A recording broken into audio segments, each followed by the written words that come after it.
They called him the Scourge of God, a name whispered in fear from the edges of China to the gates of Europe.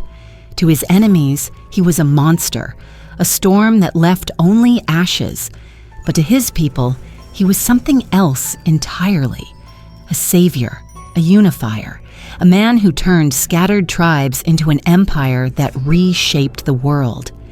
This is the story of Temujin, the boy who became Genghis Khan, the greatest conqueror in human history. And today, we'll peel back the myths, the terror, and the propaganda to reveal the real man behind the legend and what his face might have truly looked like. Because while most of us imagine a brutal warrior, scarred and merciless, the truth is far more complex and perhaps more human than history ever wanted us to believe. The year was around 1162. High in the cold grasslands of Mongolia, where the wind cuts like a blade and the horizon stretches endless, a boy was born into a world ruled by survival. His name was Temujin. His father, Yesugei, was a tribal chieftain of the Borjigin clan, a man of pride and ambition. His mother, Hoelun, was a woman of immense strength, abducted by Yesugei in a raid, but who would raise her son to understand both loyalty and loss. Temujin's birth was said to be marked by an omen. He came into the world clutching a blood clot in his fist. In Mongol belief, this was a sign, a child destined to be a great warrior, one who would spill rivers of blood. But destiny is not a gift, it's a burden, and Temujin would carry it through fire and betrayal. When he was only 9, his father arranged a marriage for him with a girl from another tribe, Berta. But before the union could be completed, Yesugei was poisoned by rivals. The family's world collapsed overnight. With no protector, Hoelun and her children were cast out into the wilderness by their own tribe. They were abandoned, left to starve on the frozen steppe. For years, the family scavenged for survival, gathering roots, trapping fish, and fighting off wolves. Temujin's childhood was carved out of hunger and pain. It was in that crucible that he learned the most important law of the steppe: trust no one who is not bound to you by blood or loyalty. When his half-brother began to hoard food from the family, Temujin killed him in a fit of rage, his first act of violence, and a sign of the ruthless leader he would become. By his teenage years, he was captured by the Taichiud tribe, bound, beaten, and enslaved. He wore a wooden collar around his neck, treated as a prisoner.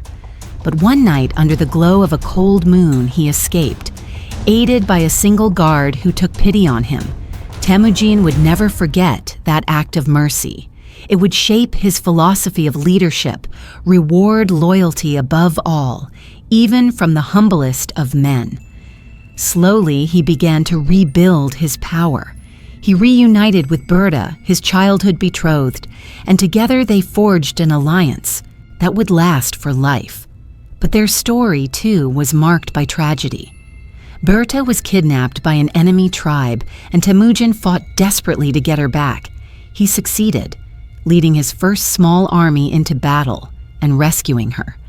That victory ignited something in him, the realization that the tribes could be united, not through tradition or birthright, but through strength, loyalty, and justice. He began to attract followers, men from rival clans who saw in him something different: fairness. Unlike other chiefs, Temujin promoted men based on merit, not bloodline. If a soldier proved brave, he rose in rank, even if he came from the lowest background. This simple idea, revolutionary in its time, would become the foundation of the Mongol Empire. By his late 20s, Temujin had built an army unlike any the steppe had ever seen. An army not of tribes, but of brothers, bound by loyalty, discipline, and an unbreakable code. Betray him, and you die. Follow him, and you rise with him. But the Mongol world was vast and filled with enemies.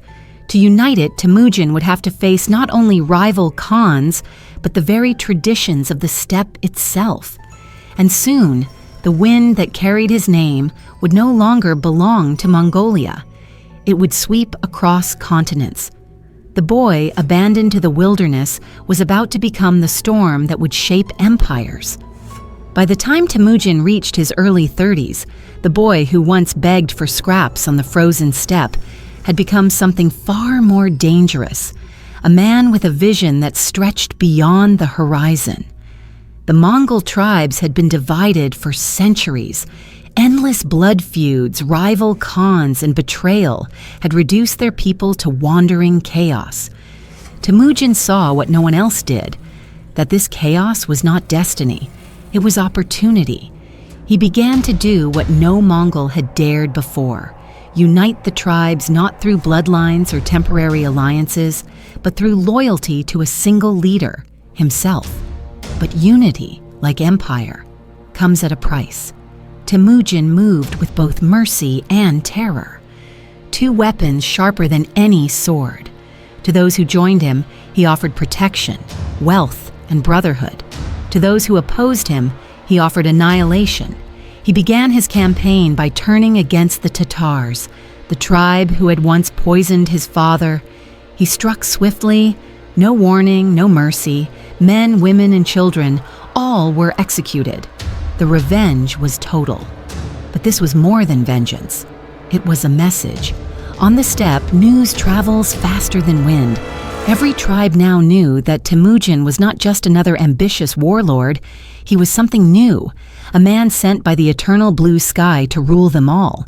He created laws, yasa, a code that bound every man, no matter his birth, to order and discipline. Under Temujin, theft, desertion, or betrayal were punished by death, but loyalty, courage, and obedience were rewarded beyond measure. He reorganized his army into groups of tens, hundreds, and thousands, each commanded by men chosen for skill, not status. Every soldier, from peasant to prince, shared the spoils of war equally. This was not chaos. This was system, and it made him unstoppable. By 1206, after years of brutal warfare and cunning diplomacy, Temujin had done the impossible. He had united the Mongols. At a massive gathering by the Onon River, the Great Council of Tribes proclaimed him Genghis Khan, meaning universal ruler. It was a title that would echo through history for centuries. But for Genghis, this was only the beginning. He looked out across the endless grasslands and saw something greater than victory. He saw destiny. The steppe could no longer contain him. Beyond it lay the world. The first great test of this new empire came from the east, China. The Jin dynasty ruled over a vast, wealthy land with fortified cities and immense armies. To most Mongols, it was an impossible enemy. But Genghis didn't see impossibility. He saw weakness hidden behind walls. He studied them. He learned from them. And then he changed the very way warfare was fought. The Mongols had always been expert horsemen. Their riders could fire arrows while galloping full speed, turning in the saddle with deadly precision. But Genghis took this natural gift and turned it into an art form of destruction.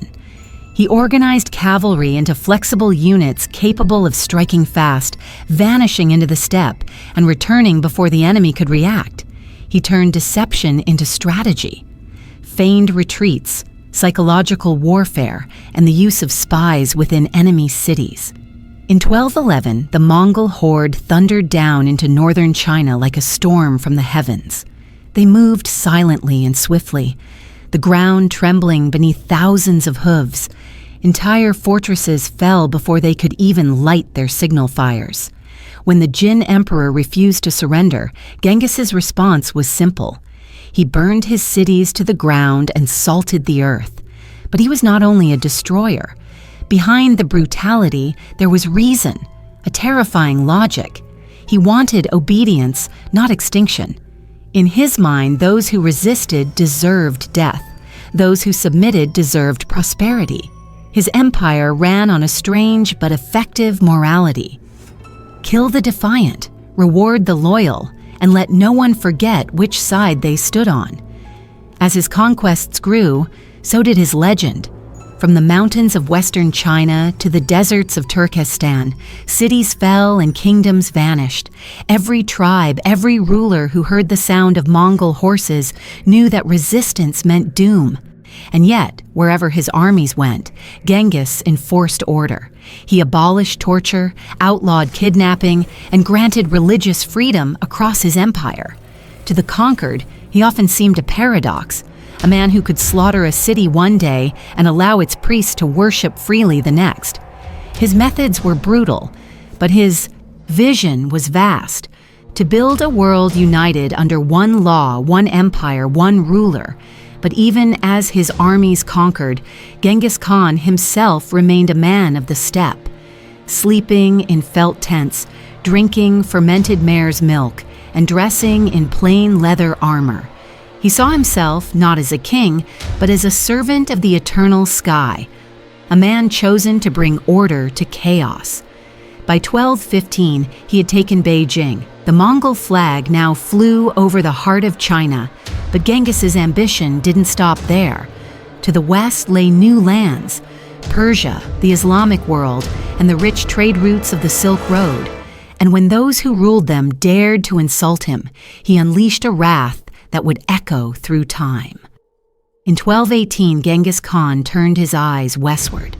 The Mongol Empire now spanned from the icy steppes of Siberia to the walls of China. But beyond lay something even more alluring: the Silk Road.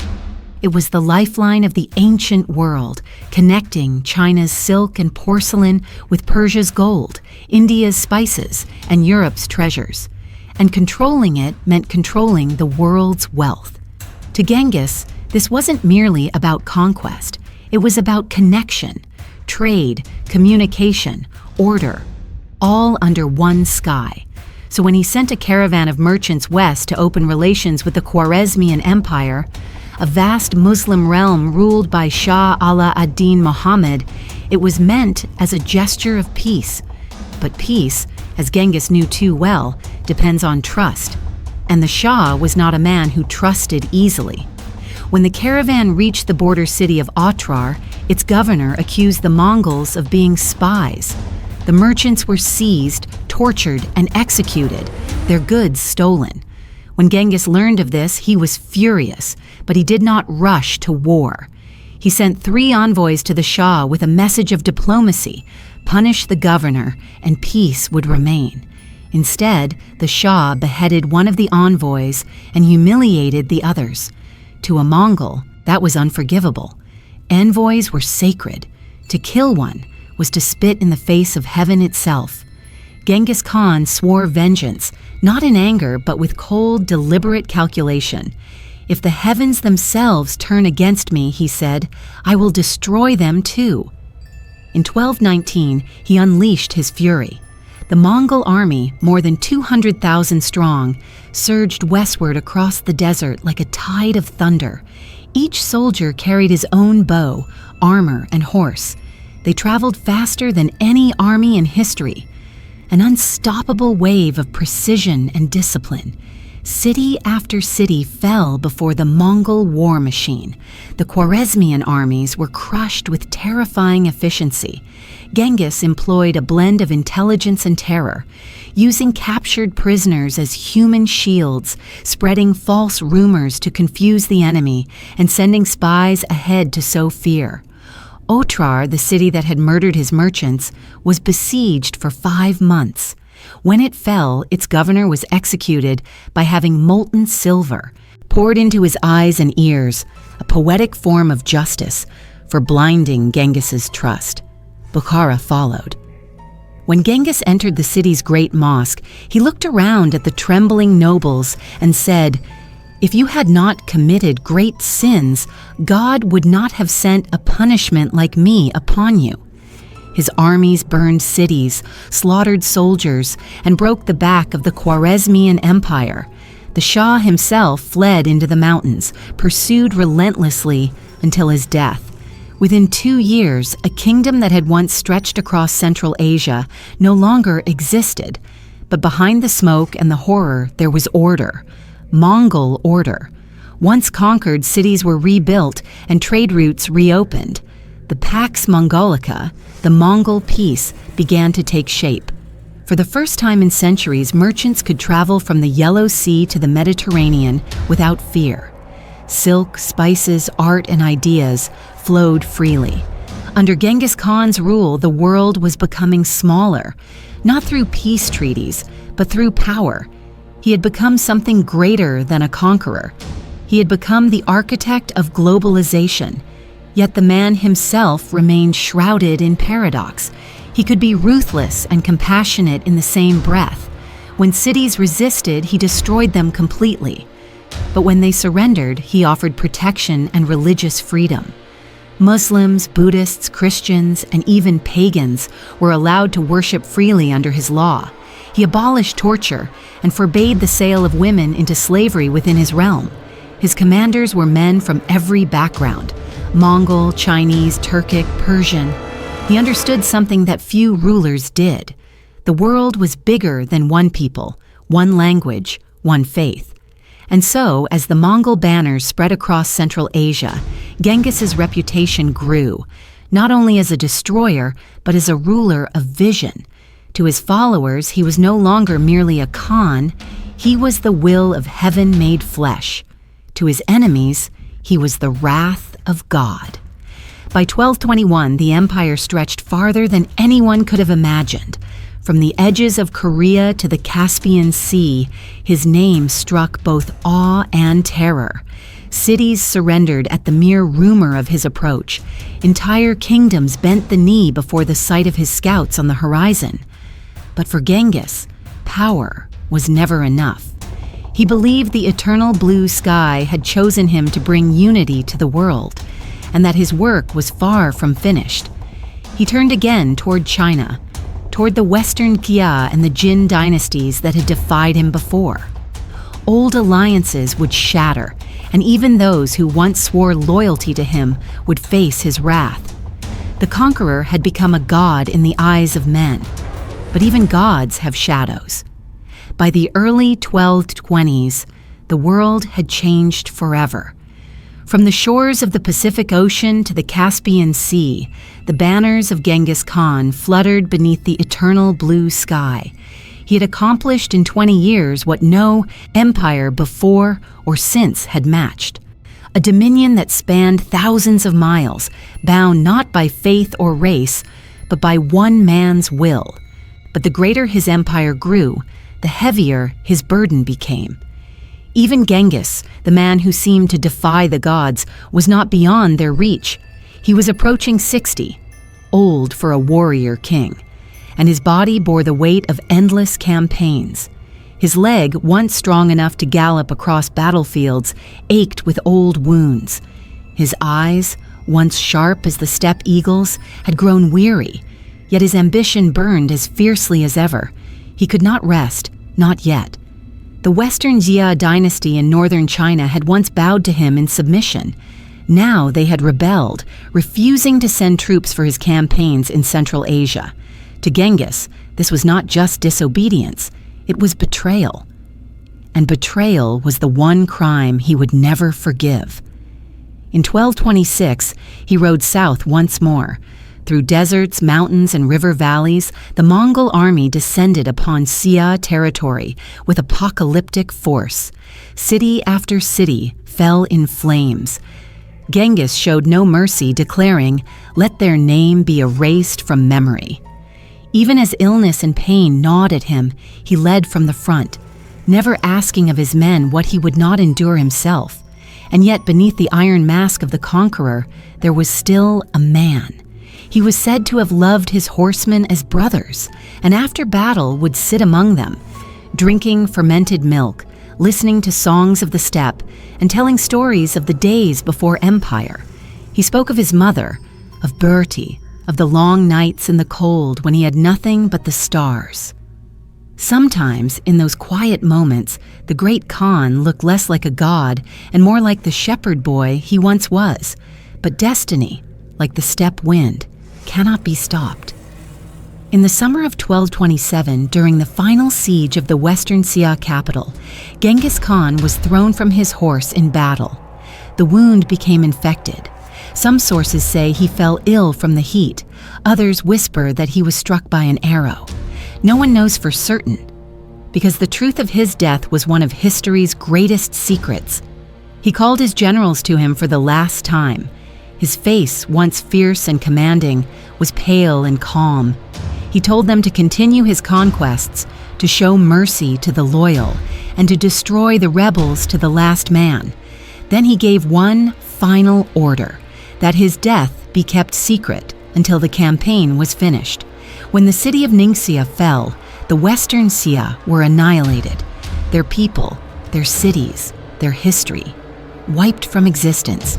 And only then did the Mongols finally speak the words the world would never forget. The great Khan is dead. Genghis Khan's body was taken north across the Gobi Desert, his escort slaughtering anyone who saw the procession to keep the secret. According to legend, even the builders of his tomb were executed once the work was done. The site of his grave has never been found. Somewhere, perhaps, under the sacred slopes of Burkhan Khaldan, the mountain he prayed to as a boy. There, it is said, he rests facing the eternal blue sky. But Genghis Khan's death did not end his empire. In fact, it was only the beginning. His descendants, Kublai, Hulagu, Batu, would carry his banner across continents. They would conquer Persia, Russia, and finally China itself. For nearly 2 centuries, the Pax Mongolica kept the world connected, a fragile peace built on the bones of conquest. And yet, despite his monumental legacy, Genghis Khan's face, his real human face, vanished from history. No portraits were made in his lifetime. The Mongols believed that depicting a person's image trapped part of their soul. And so, the most powerful man in history left behind no image of himself. The world was left with imagination and fear. Over centuries, European chroniclers painted him as a demon with burning eyes and a cruel sneer.